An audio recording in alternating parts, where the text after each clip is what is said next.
소돔과 고모라의 멸망, 이 내용은 잘 알고 계실 겁니다. 하지만 소돔의 왕이 누구였는지, 그 사람의 통치 스타일은 어떠했는지 잘 알지 못하실 거예요. 그래서 이 시간에는 소돔 왕에 대해서 좀 알아보려고 합니다. 소돔 왕의 이름은 베라라고 성경에 나와 있습니다. 아브람과 조카 롯은 원래 메소포타미아 지역 하란에 살고 있었습니다. 그런데 하나님의 말씀을 따라서 아브라함이 가나안 땅을 오게 되죠. 그때 롯도 삼촌을 따라서 하란을 떠나게 됩니다. 그렇게 두 사람은 가나안에 정착을 하게 되었고, 열심히 일해서 공동체가 커지고 또 가축대도 아주 많아졌습니다. 그러다 보니 두 공동체가 함께 동거하기에 어려움이 있었어요. 여러 가지 문제들이 발생하기도 했고 또 종들이 서로 다투기도 했습니다. 그러자 아브라함이 좀 떨어져서 생활을 하자. 너가 좌하면 내가 우하고 네가 우하면 내가 좌하겠다, 이렇게 제안을 합니다. 롯은 그 이야기를 듣고 요단 들판을 바라보죠. 그리고 물과 풀이 풍성한 소돔과 고모라가 있었던 지역을 선택을 합니다. 몇 년 후에 이 지역에 전쟁이 일어납니다. 메소포타미아 지역에 있었던 엘람 제국이 쳐들어온 거예요. 엘람 제국의 왕의 이름은 그돌라오멜이었습니다. 원래 가나안 지역은 엘람 제국에 조공을 바쳤습니다. 하지만 세월이 지나면서 조공을 바치지 않게 되었고, 엘람 제국의 그돌라오멜이 이제 보복을 한 것입니다. 이 전쟁으로 소돔 왕 베라는 위기를 넘기면서 겨우 목숨은 부지했지만 처절하게 패배했죠. 사실 엘람이라는 엄청나게 큰 제국 연합군과 작은 지역인 가나안 연합군이 싸운다는 것은 제대로 대항할 수조차 없는 상황이었죠. 많은 사람들이 포로로 잡혀가고 아브라함의 조카 롯도 포로로 잡혀가게 됩니다. 이 소식을 아브라함이 듣게 돼요. 그리고 동맹군을 조직해서 제국군을 추격하게 됩니다. 약 150km 가까이 되는 그런 먼 거리를 추격을 해서 야간에 기습전을 감행하고 잡혀갔던 롯과 또 많은 포로들을 다 구출해서 돌아오게 됩니다. 이 놀라운 승전보를 듣게 된 가나안 지역 사람들이 이제 아브라함과 청년들을 환영하러 나오는 대목이 있어요. 그 구절을 한번 읽어보겠습니다. 아브라함이 그돌라오멜을 쳐부수고 돌아올 때 소돔 왕이 왕의 골짜기로 나와 만났고 살렘 왕 멜기세덱이 떡과 포도주를 가지고 나왔으니. 창세기 14장 17절에서 18절 말씀입니다. 예루살렘의 왕이자 하나님의 제사장이었던 멜기세덱이라는 사람과 소돔 왕이 환영을 나왔다, 이렇게 되어 있어요. 그래서 멜기세덱은 떡과 포도주를 가지고 나와서 또 하나님의 이름으로 아브라함과 그 젊은이들을 축복을 해줍니다. 그러자 아브라함이 그 축복에 감격해서 내가 얻은 노량물의 10분의 1을 드리겠습니다, 약속을 해요. 성경에 등장하는 최초의 11조라고 할 수가 있습니다. 그것을 옆에서 보고 있던 소돔 왕 베라가 나와서 아브라함에게 이야기를 합니다. 소돔 왕이 아브라함에게 이르되 사람은 내게 보내고 물품은 너가 가지라. 소돔 왕은 엘람 제국군에게 생명을 잃을 뻔했고 많은 재산에 피해가 있었고 또 자기가 다스리는 소돔 지역의 백성들이 포로로 잡혀갔고 짐승들도 끌려갔습니다. 아브라함이 생명을 걸고 소돔 왕과 소돔이 다스리는 지역에 복수를 해준 셈이죠. 그러니 수혜자인 소돔 왕 베라가 감사해야 되고 아브라함에게 마땅히 살해를 해야 됩니다. 그런데 빈손으로 나왔다는 것이에요. 이게 상당히 이해하기 어려운 내용입니다. 실제로 이 전쟁에서 큰 피해를 입었다고 보기 어려운 예루살렘의 왕이었던 멜기세덱은 떡과 포도주를 가지고 나와서 그들을 영접하고 또 하나님의 이름으로 축복하고 그들의 노고와 생명을 건 전투에 감사를 표했어요. 그런데 소돔 왕은 사람들은 나한테 다 보내고 물건은 너가 가져도 좋다. 전쟁에서 승리한 사람이 가지는 모든 물건, 모든 물품, 이게 전리품에 대한 사전적 의미입니다. 그러면 이 포로와 재물들은 아브라함의 것입니다. 아브라함이 전쟁에서 승리했고 아브라함이 노획물로 전리품으로 사람과 짐승들을 또 여러 가지 물건들을 가지고 왔기 때문에 그 소유권이 아브라함한테 있는 것이죠. 그런데 빈손으로 나왔던 베라가 내 백성들은 다 나한테 돌려보내고 물건은 너가 가져도 좋다. 마치 아브라함에게 시혜를 하는 듯이 이야기를 하고요. 또 아브라함이 소돔의 백성인 것처럼 다 자기의 통치 아래에 있는 사람인 것처럼 이야기를 하고 있다는 것을 우리가 알 수 있습니다. 매우 무례하고 모렴치한 사람이다. 베라의 이러한 무례한 요구에 대해서 아브라함은 뭐라고 이야기를 했을까요? 아브라함이 말하되 내 말이 내가 아브라함으로 치부하게 하였다 할까 하여 소돔 왕 베라 너에게 속한 것은 실 한 오락이라도 가지지 아니하리라. 베라 너가 아브라함이 나 때문에 부자가 됐다. 내 은혜로 아브라함이 부유하게 되었다. 이렇게 소문을 낼 것 아니냐.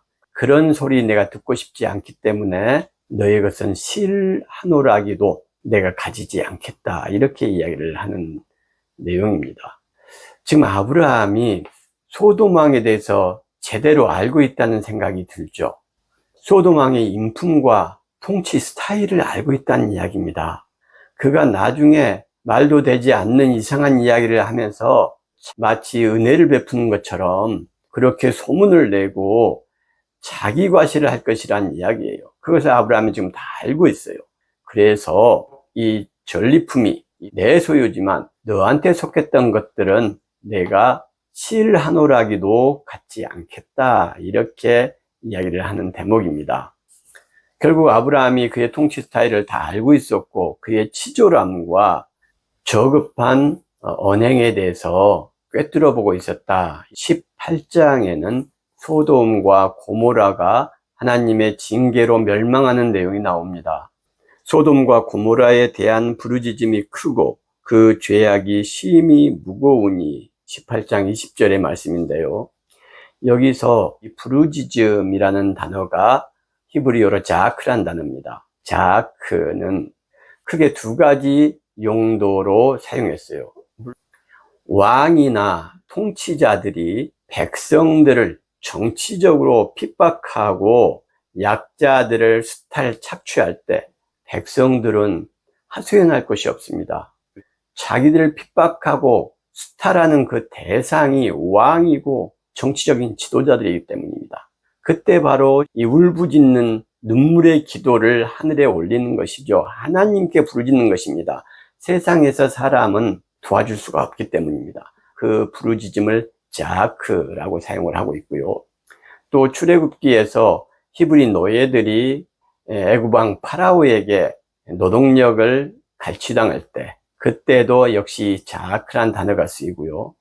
주인이 종을 핍박하고 학대할 때 부자가 가난한 사람을 고통스럽게 할 때 어디다가도 이야기할 수 없는 상황, 가난한 사람들이 울부짖는 그 소리를 자크라는 단어로 표현을 했습니다. 소돔과 고모라에 대한 자크가 심히 크다. 이 말은 소돔과 고모라에 대한 학정, 정치적인 고통과 경제적인 수탈과 착취가 심각해서 어디 하소연할 곳이 없어서 정치적인 약자들과 경제적인 약자들이 하나님께 부르짖는 소리, 이게 자크란 이야기입니다. 방금 14장에서 우리는 소돔 왕 베라가 어떤 인물인지를 좀 살펴보았어요. 이렇게 무례하고 교만하고 치졸한 언행을 일상화하는 사람이 왕으로 있는 겁니다. 최고 지도자로 있어요. 이 사람이 어떻게 정치를 했을 것 같습니까? 자기에게 뇌물을 주는 사람들을 중용하고, 머리를 조아리고 무릎을 꿇는 사람들을 높은 자리에 앉히고, 거짓말하는 사람들, 악한 사람들을 국방부 장관에 앉히고 법무부 장관에 앉혔다는 것입니다. 그러니 이 소돔과 고모라의 백성들이 얼마나 고통스럽고 힘들었겠어요. 정치적으로, 경제적으로 약자들, 백성들은 한없이 수탈과 착취의 대상으로 노출되어 있는 것이죠. 지난번에 제가 소돔의 멸망에 대해서 창세기 말씀을 통해서 좀 살펴봤습니다. 소돔은 동성애 때문에 망한 게 아닙니다. 바로 이 자크, 정치적인 폭정과 경제적인 압박으로 인해서 소시민들, 약자들을 괴롭혔기 때문에 하나님의 진노하심으로 망하게 된 것이죠. 이런 사회가 계속 지탱될 수는 없는 노릇 아니겠습니까? 이 소돔 왕 베라와 소돔과 고모라의 멸망 사건은 약 4000년 전에 이야기를 성경에 기록한 내용이다, 이렇게 생각하시면 안 돼요. 성경의 말씀은 하나님 말씀이라고 하시지 않습니까? 하나님의 말씀이란 건 무슨 의미죠? 오늘을 사는 나에게 직접적으로 영향을 끼치고 내 삶의 나침반이 되어주고 현실적으로 관여하는 것입니다. 소돔과 고모라의 멸망 사건은 고대 사회의 한 사건에 불과한 것이 아니고 하나님의 말씀이기 때문에 우리의 삶에서 이 말씀을 가지고 우리가 어떻게 살아나가야 될지를 생각해야 된다는 것입니다. 말씀에서 배우지 못하고 베라처럼 타인에게 무례하게 행하고 약자를 수탈, 착취하고 강도와 같은 짓들을 한다면 그도 베라처럼 망하게 될 것이고, 어떤 사회나 국가가 뇌물 주는 사람들, 거짓말하는 사람들, 악랄한 사람들을 중용하고 등용할 때에 그 사회는 소돔과 고모라처럼 멸망할 수밖에 없다는 이야기입니다. 왜냐하면 백성들의 자크, 그 부르짖음이 하늘에 상달될 것이기 때문입니다. 이 말씀은 지금도 여전히 변함없이 효력을 발휘하고 있다는 사실을 우리는 기억을 해야 돼요. 그래서 이 사건은 과거의 사건으로 치부할 수가 없는 것입니다. 지금 대한민국의 대통령은 어떤 지도자인가요? 이 소돔 왕 베라에 비해서 인격적인가요? 더 훌륭한가요? 지도층을 형성하고 있는 내각에 들어가 있는 사람들은 어떤 사람들인가요? 제가 보기에는 범죄자들이고 반민족적인 범죄 내각, 범죄 정부라고 볼 수밖에 없다라는 생각이 들어요. 여러분, 우리는 하나님의 자녀라는 정체성을 가지고 있습니다. 하나님의 자녀라는 것은 레토릭이 아닙니다. 그저 예배당에 들어앉아서 하나님 찬양하고 예배하는 것으로 하나님의 자녀가 되지 않아요. 예수 그리스도께서 그렇게 하셨습니까? 구약의 모세와 수많은 선지자와 예언자들이 그런 삶을 살았습니까? 그렇게 살지 않았다는 것을 기억해야 됩니다. 하나님의 말씀을 대언하고 힘 있는 자들을 향해서 약자들 편에서 공의를 외치고 회개를 외쳤던 것, 그럼으로써 그들이 하나님의 자녀됨을 살아냈다는 것을 우리는 기억을 해야 됩니다. 우리 대한민국의 상황이 소돔과 고모라 같다는 생각을 하게 됩니다. 소돔은 의인 10명이 없어서 멸망하게 되었다고 성경은 기록하고 있습니다. 지금 대한민국에 많은 목사들이 있지만, 많은 교회가 있지만 잘못된 지도자에게 너희들의 죄를 자복하고 용서를 구하라고 준엄하게 공의를 외치는 목소리는 찾아보기가 어렵고, 그들에게 무릎 꿇고 손을 비비고 조아리는 목사와 교회만 너무 많다는 생각이 드는 거예요. 나는 정치인이 아니기 때문에 상관없는 일입니까? 여러분, 민주주의라는 백성이 내가 주인이라는 것입니다. 그런데 내가 주인됨을 포기하는 것인가요? 우리 기독교인들은 하나님의 자녀로서 하나님의 나라를 세워가야 될 의무와 책임이 있습니다. 하나님의 나라, 헬라어로는 바실레이아 투 우라누, 우라누는 하늘이고요, 바실레이아는 통치라는 것입니다. 다스림이에요. 하늘의 다스림, 하늘의 통치를 말하는 것입니다. 하나님의 통치와 하나님의 다스림을 이야기하는 것이죠. 하나님의 통치와 다스림의 핵심 두 단어로 표현이 됩니다. 공의와 사랑. 그래서 하나님 나라라는 것은 공의와 사랑이 편만하고 풍성하고 넘쳐나는 세상과 사회를 하나님의 나라라고 하는 것입니다. 우리 기독교인들은 이 하나님의 나라를 이 땅에 세워가야 할 의무와 책임이 있는 것입니다. 그저 나와 내 가족만 잘 먹고 잘 살고 승진하면 다 되는 것이 아니란 이야기입니다. 그것은 기독교인의 정체성이 아닙니다. 기독교인의 정체성이라는 것은 공의와 사랑을 살아내야 하는 것이죠. 강자에게는 항상 공의의 잣대를 들이대고 약자에게는 그들의 허물을 들춰내는 것이 아니라 그들의 어깨를 두들겨주고 손을 잡아주면서 사랑을 베풀고 용기와 희망을 주어야 하는 것, 이게 공의와 사랑의 핵심적인 내용입니다. 하나님의 아들 예수 그리스도께서 그런 삶을 사셨어요. 그렇게 하나님 나라의 뿌리를 시간과 공간 안에 이 땅에 심어놓고 내 사랑하는 자녀들, 너희들이 잘 가꾸어서 하나님 나라의 공의와 사랑의 열매를 풍성하게 만들어라 하는 숙제를 내주시고, 또 그런 위대하고 아름다운 과업을 우리에게 일임하시고 승천하셨지 않습니까? 한 사회가 무너지고 패망하는 것은 소시민들의 실수와 잘못 때문이 아닙니다. 지도층의 부패와 최고 지도자의 모습이 어떠냐에 따라서 한 사회는, 한 나라는 패망하느냐, 부흥하느냐, 살만한 사회가 되느냐, 지옥 같은 세상이 되느냐 결정지어지는 것입니다. 2024년 대한민국의 현실이 너무나 암울하고 8.15 광복절에 행해지는 이 반민족 정부의 행태가 목불인견이라고 하지 않을 수가 없습니다. 여러분, 하나님의 자녀이십니까?